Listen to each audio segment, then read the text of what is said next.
So could you tell us how big the largest Moai statue is? And then also, when we had a chance to take a look at some of the sites, we noticed that some of the Moai, we were just seeing the heads. And then, is it that the rest of the bodies are actually underground? And will they be excavated, or do you anticipate that they just will remain there? The largest Moai is found at the quarry of Raku. This is a crater that has a lot of volcanic tuff, where ancient people carve their statues and is still in place of over 300. That Moai is 22 meters or 66 feet tall, close to 200 tons weight. It's not finished yet, but you can estimate based on what is advanced. Now, at the quarry, on the outside slope and inside, you see many statues, half buried. So the truth is, the size of the head will be twice the size of the body. So if you see only the head, there's 2/3 under the ground. That's incredible.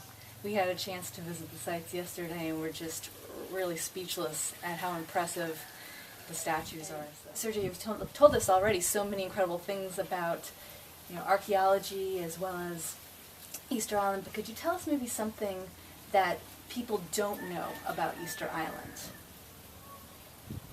Well, it's hard to think of Easter Island things that we don't know, because today especially we have so many colleagues and researchers that come to this island to do a lot of research, and so they're every day bringing up new information. So the experience on cave, for example, and recently we have had people visiting over 300 caves and then documenting, so we're learning about that.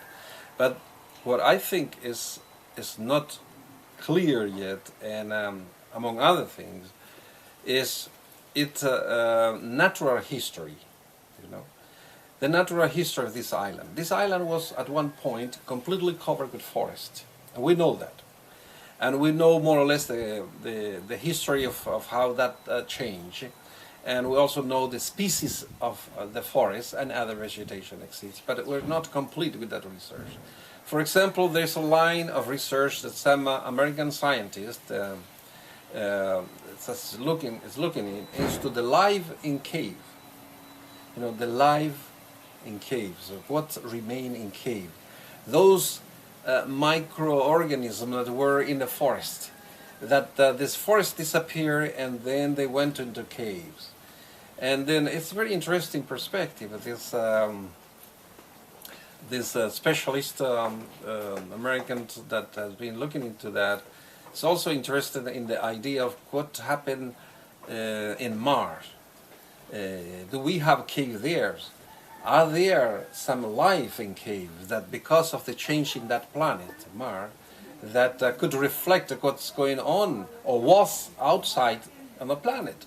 So we say on this island, well, what happened if we had a forest and it disappeared, and some of the microorganisms may have changed their habitat, evolved in a way that adapted to the darker environment, to places like caves. And if we learn about them, what we will learn about the outside environment, in miniature, in microcosmic way, what we learn here of that aspect may reflect what is happening or happened in other planets. So this kind of connection to me is very fascinating. Very fascinating.